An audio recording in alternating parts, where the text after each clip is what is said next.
Hey everyone, it's May 6th, and that means that if today's your birthday, you share it with serial killer David Carpenter, best known as the Trailside Killer, who murdered at least 8 women in the San Francisco area in the 1970s and 80s. And that is him right up there. After his birth in 1930, Carpenter was raised in San Francisco by abusive alcoholic parents. He had a stutter as a child, wet his bed well past adolescence, and was known to torture animals as a teen. His parents often dressed him in fancy clothes and sent him to violin and ballet lessons. Their efforts to raise a gentleman failed because at the age of 17, he was incarcerated for molesting 2 of his cousins. He got married in 1955, which ultimately led to having 3 children.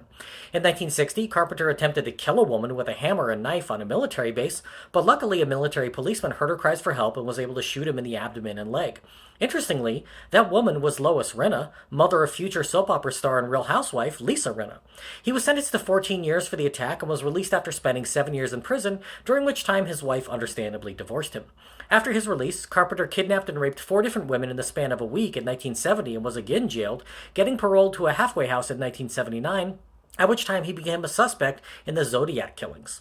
While he wasn't the Zodiac, eventually being conclusively cleared, Carpenter did become a serial killer in his own right, first murdering an acquaintance in 1979, dumping her body in Mount Talampas Park, where he left his next 3 victims as well.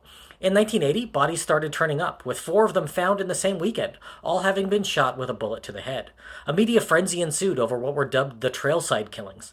In 1981, more bodies turned up, and Carpenter was quickly a suspect since one of them was a coworker. When detectives went to question him, they realized he matched a composite drawing based on an account from a surviving victim and having a car similar to one seen near where the bodies were found. He was arrested that year and convicted in 1984 of 2 murders, being sent to death row. 2 juries were impaneled at the same time, one to determine guilt and one to determine his potential sentence, and it took 83 days to complete the jury selection process. And I thought it was bad when it took 2 days for the murder trial I was on the jury for. Carpenter was convicted of another 5 murders the next year and received a second death sentence. 2 of his convictions were overturned and then reinstated, and in 2010, his DNA was found to match that of another victim from 1979, bringing his known kill count to at least 8. Carpenter currently sits on death row in San Quentin, where at the age of 93, he is the oldest inmate in the prison. His story was aired on an episode of Very Scary People on Investigation Discovery just 3 weeks ago. If this is your birthday, I hope you have a great day. Leave me a comment so I can wish you a happy birthday. If you know someone whose birthday it is today, send them this video so they can find out all about their birthday twin. And to David Carpenter, I say, happy birthday, you bastard.